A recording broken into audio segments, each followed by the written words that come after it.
بسم اللہ الرحمن الرحیم عن ابی ہریرۃ رضی اللہ تعالی عنہ قال قال رسول اللہ صلی اللہ علیہ وسلم ایاکم والظن فإن الظن اکذب الحدیث ولا تحسسوا ولا تجسسوا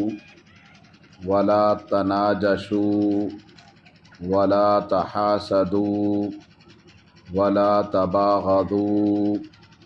ولا تدابروا وكونوا عباد الله اخوانا وفي رواية ولا تنافسوا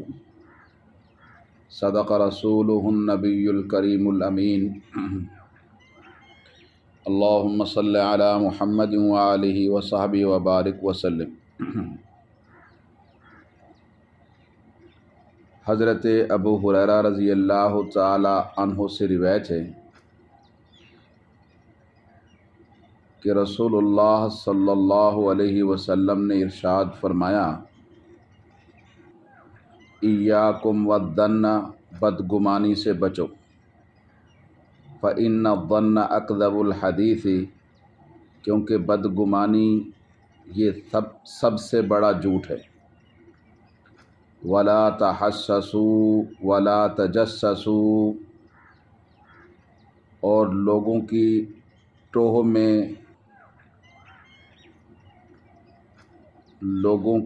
میں نہ لگے پھرو اور دوسروں کے عیبوں کو نہ ڈھونڈو، ولا تناجشوا، ایک دوسرے کے خلاف ایک دوسرے کو بھڑکاؤ نہیں، ولا تحاسدوا، اور آپس میں حسد نہ کرو، ولا تباغضوا، اور آپس میں بغض نفرت نہ کرو، جھگڑے نہ کرو، ولا تدابروا، اور ایک دوسرے کو پشت نہ دو، پیٹھ نہ دو، وَكُونُوا عِبَادَ اللَّهِ إِخْوَانًا، اور اللہ کے اللہ کے بندے اور بھائی بن کر رہو، وَكُونُوا عِبَادَ اللَّهِ إِخْوَانًا، اللہ کے بندے اور بھائی بن کر رہو، وفی روایت ولا تنافسوا، اور ایک روایت میں ہے فرمایا کہ دنیا کی باتوں میں ایک دوسرے سے یا دنیا کی چیزوں میں ایک دوسرے سے بڑھنے کی کوشش نہ کرو۔ حضرت ابو ہریرہ رضی اللہ تعالی عنہ کی اس روایت میں نبی کریم صلی اللہ علیہ وسلم نے باہم برتاؤ کا طریقہ سکھایا ہے، اور نبی کریم صلی اللہ علیہ وسلم نے ان باتوں سے روکا ہے جو معاشرت، آپس کے رہن سہن کے فساد اور بگاڑ کا سبب بنتی ہیں۔ اس سلسلہ میں پہلی ہدایت یہ ارشاد فرمائی کہ بدگمانی سے بچو،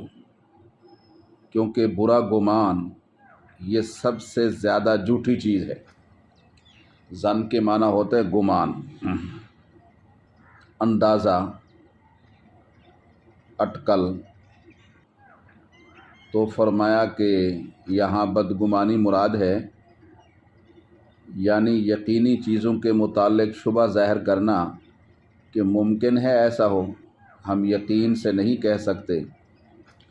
یا کسی بات کے متعلق یوں کہہ دینا، یا کسی شخص کے متعلق یوں کہہ دینا کہ وہ ایسا ہے اور ایسا ہے، حالانکہ اس بات کی کوئی ضرورت نہیں کہ ایسی بات یا ایسی رائے اس کے متعلق ظاہر کی جائے۔ حدیث میں اس سے منع کیا گیا ہے، کیونکہ اس سے ایمان بگڑتا ہے، اور یہ تو اپنا نقصان ہے انسان کا، اور دوسرے کا نقصان یہ ہے کہ بے گناہ لوگ بیچارے خواہ مخواہ بدنام ہو جاتے ہیں۔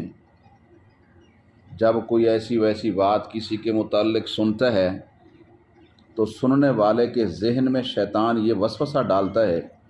کہ دیکھو اتنے لوگ کہہ رہے ہیں اور اتنی بار کہہ رہے ہیں، تو چلو اتنی بات نہ صحیح، کچھ نہ کچھ تو ہوگی۔ تو یہ کچھ نہ کچھ تو ہوگی، یہ جب انسان کے ذہن میں بات بیٹھتی ہے تو یہ شیطان کی طرف سے بیٹھتی ہے، اور اس کی بنیاد جھوٹ اور بدگمانی۔ تو اس سے نبی علیہ السلام نے منع فرمایا۔ آگے ارشاد فرمایا کہ چھپ چھپ کر لوگوں کی راز کی باتیں نہ سنا کرو، لا تحسسوا ولا تجسسوا، اور چپ کے کسی کی چھپی چیزیں نہ دیکھا کرو، اور لوگوں کے عیب نہ تلاش کیا کرو۔ اسی طرح خواہ دوسروں کی چھپی ہوئی باتوں کو تلاش کرنے کے لیے پیچھے لگے رہنا اس سے روکا گیا ہے، اور لوگوں کے عیبوں کی ٹوہ میں لگنا، تلاش میں لگنا، اس سے منع کیا گیا ہے۔ کوئی شخص بھی دنیا میں ایسا نہیں ہے، انبیاء تو معصوم ہیں، صحابہ محفوظ ہیں، لیکن باقی ہر شخص سے چھوٹا بڑا پوشیدہ زہری کوئی نہ کوئی گناہ بہرحال ہو جاتا ہے۔ تو اس لیے فرمایا کہ پردے ڈالو، اللہ کو یہ پسند ہے تاکہ تمہارے عیبوں پر قیامت میں پردے ڈالے جائیں۔ یہ حوصلہ پیدا کرو، دل کو بڑا کرو۔ تو فرمایا کہ خواہ دوسروں کی چھپی باتوں کو دریافت کرنے کے لیے پیچھے لگے رہنے سے بھی روکا گیا، اور پھر یہ کہ آپس میں ایک دوسرے کے خلاف ایک دوسرے کو نہ بھڑکاؤ، یا دوسرے کو نقصان پہنچانے کے لیے کسی چیز کی قیمت زیادہ نہ لگاؤ۔ تناجش کا یہ معنی بھی ہے، نجش یعنی بھاؤ پر بھاؤ لگانا، یا محض قیمت بڑھا دینا تاکہ دوسرا اس کو خرید نہ سکے۔ اور پھر حدیث مبارکہ میں حسد اور بغض اور دشمنی سے منع کیا گیا۔ حسد یہ ہے کہ دوسرے کو اچھی حالت میں دیکھ کر جلنا اور جل کر کوئلہ بن جانا، یہ بہت بری عادت ہے۔ آپ اس بری عادت کا اندازہ اس سے لگائیں کہ قرآن پاک میں